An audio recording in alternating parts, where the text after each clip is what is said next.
పశ్చిమ గోదావరి జిల్లా పాలకొల్లులో 4.50 కోట్ల రూపాయల అభివృద్ధి పనులకు మంత్రి నిమ్మల రామానాయుడు శంకుస్థాపన చేశారు. రైతుల కోసం రాష్ట్ర వ్యాప్తంగా 1917 ధాన్యం కొనుగోలు కేంద్రాలు ఏర్పాటు చేసి 5.40 కోట్ల గోనె సంచులు సిద్ధం చేశామని తెలిపారు. 2025-26 ఖరీఫ్లో 48.70 లక్షల టన్నుల ధాన్యం కొనుగోలు చేసి 7.83 లక్షల మంది రైతులకు 11,757 కోట్ల రూపాయలు చెల్లించామని చెప్పారు. గత ప్రభుత్వంలో రైతులు ఇబ్బందులు పడ్డారని 1,640 కోట్ల రూపాయల బకాయిలను తమ ప్రభుత్వం చెల్లించిందని విమర్శించారు. ప్రస్తుతం అభివృద్ధి వేగంగా జరుగుతుండగా ప్రతిపక్షం అడ్డంకులు సృష్టిస్తోందని మంత్రి ఆరోపించారు.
ఇవాళ మీ అందరికీ తెలుసు సంక్షేమం కూడా ఎంత పెద్దనిస్తూ ఉన్నాము. ఇవాళ పెన్షన్లు మీ అందరికీ తెలుసు. గతంలో 200 రూపాయల పింఛన్ని 2,000 రూపాయలు చేసింది చంద్రబాబు నాయుడు గారు. ఆ 2,000 రూపాయలని 3,000 రూపాయలు చేస్తానని చెప్పాడు ఒక పెద్ద మనిషి. మరి ఎంతకాలం పట్టింది దానికి 1,000 రూపాయలు పెంచడానికి? ఎంతకాలం అమ్మా, ఎంతకాలం పట్టింది? ఎంతకాలం? 5 ఏళ్ళు పట్టింది 1,000 రూపాయలు పెంచడానికి. మరి మనం అధికారంలోకి వచ్చినటువంటి మొదటి రోజునే మీ 4,000 రూపాయలు కాదు, ఏప్రిల్లో చెప్పామని చెప్పి ఏప్రిల్, మే, జూన్ 3 నెలలు 3,000 ప్లస్ 4,000 7,000 రూపాయలు మీకు గడప దగ్గర ఇచ్చారు. మరి ఎంత తేడా ఉందో వాళ్ళకి మనకి. ఎక్కడ 7,000 రూపాయలు, ఎక్కడ 2,250 రూపాయలు. 250 అతను ఇచ్చింది. మనం 7,000 రూపాయలు అతను వచ్చిన తర్వాత మొదటి నెల 250 పే ఇస్తే మనం 7,000 రూపాయలు ఇచ్చాం. దివ్యాంగులు ఉన్నారు. దివ్యాంగులు అంటే వాళ్ళకి ఎంత చేసినా తక్కువే.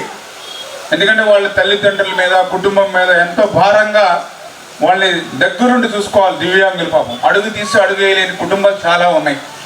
అటువంటి దివ్యాంగులకి 2019, 2024లో 3,000 రూపాయలు పెంచి అమ్మఒడి చెప్పాడు కదా ఆ రోజు. మీ పిల్లలకి మేనమామగా ఉంటానని చెప్పాడు.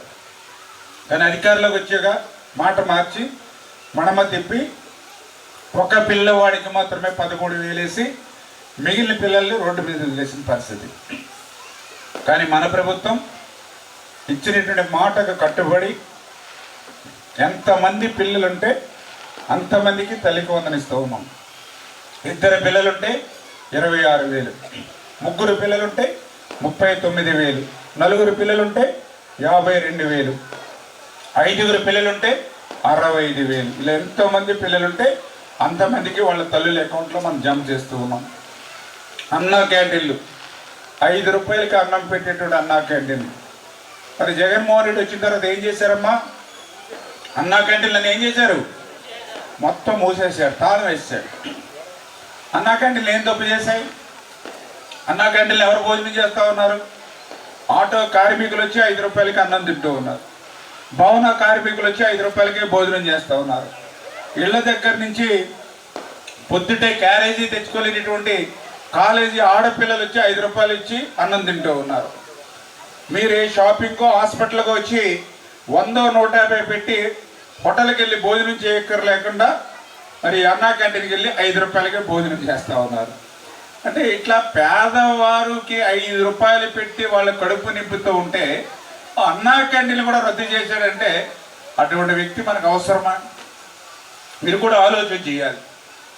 5 రూపాయలకి కనీసం డిస్పోజల్ ప్లేట్ వస్తుందా? అన్నం తినే ప్లేట్ రాదు 5 రూపాయలకి. అటువంటిది 5 రూపాయలు పేదవాడు కడుపు నింపుతున్నాం. 5 లక్షల మంది ఈరోజు ఆంధ్రప్రదేశ్ రాష్ట్రంలో భోజనం చేస్తూ ఉన్నారు 5 రూపాయలకి పేదవాళ్ళు. అదేవిధంగా అన్నదాత సుఖీభావ కింద 20,000 రూపాయలు పెట్టుబడి సాయంగా కేంద్రంతో కలిపి మీకు ఇస్తూ ఉన్నాం. పెట్టుబడి సాయంగా 20,000 రూపాయలు.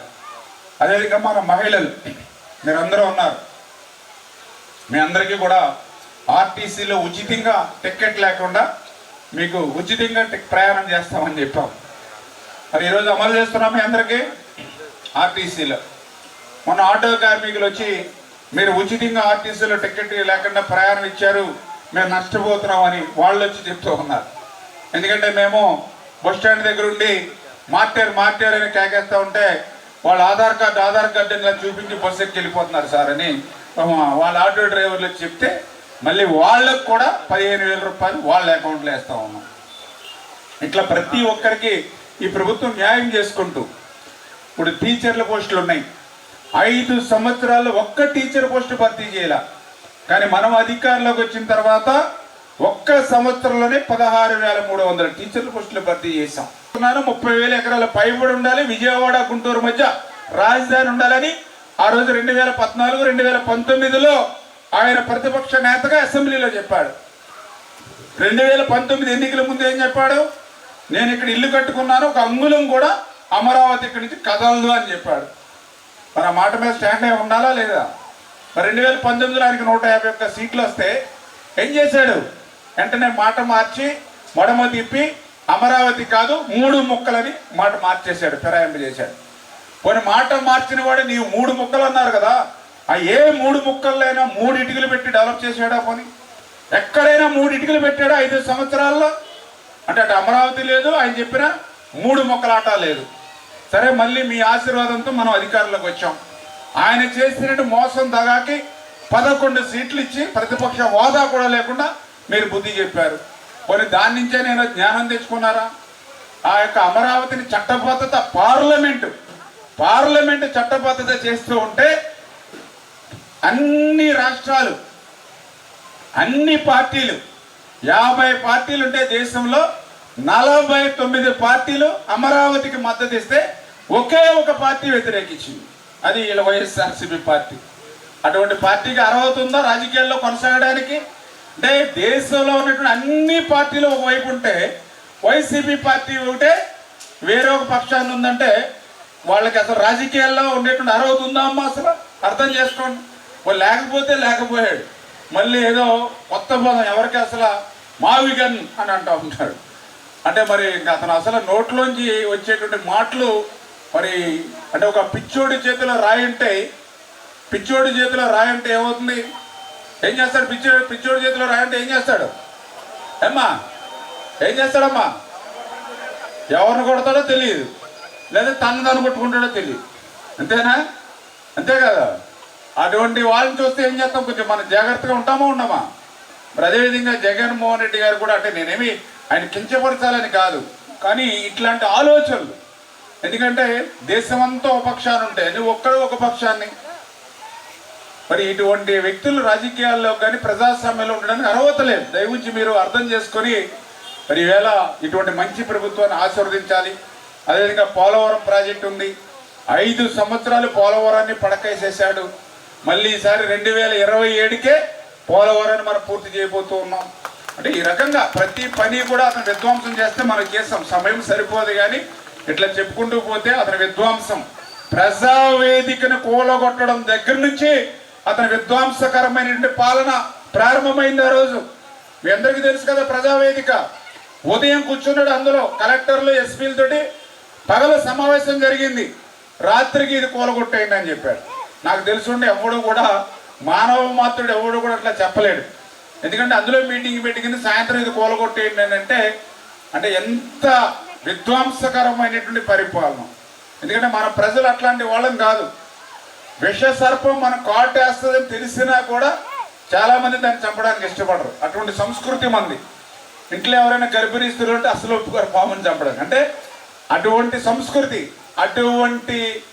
సంస్కృతి ఉన్నటువంటి ఈ దేశంలో ఈ యొక్క ప్రజావేదికని రాత్రి నేలమట్టం చేసేయండి అన్నాడంటే అతని మనస్తత్వం ఏంటనేది ఆ రోజే మనకు అర్థమైంది. ఆయన గురించి ఎక్కువసేపు మాట్లాడి కూడా మనకు అనవసరం, అతని గురించి మర్చిపోవడం మంచిది.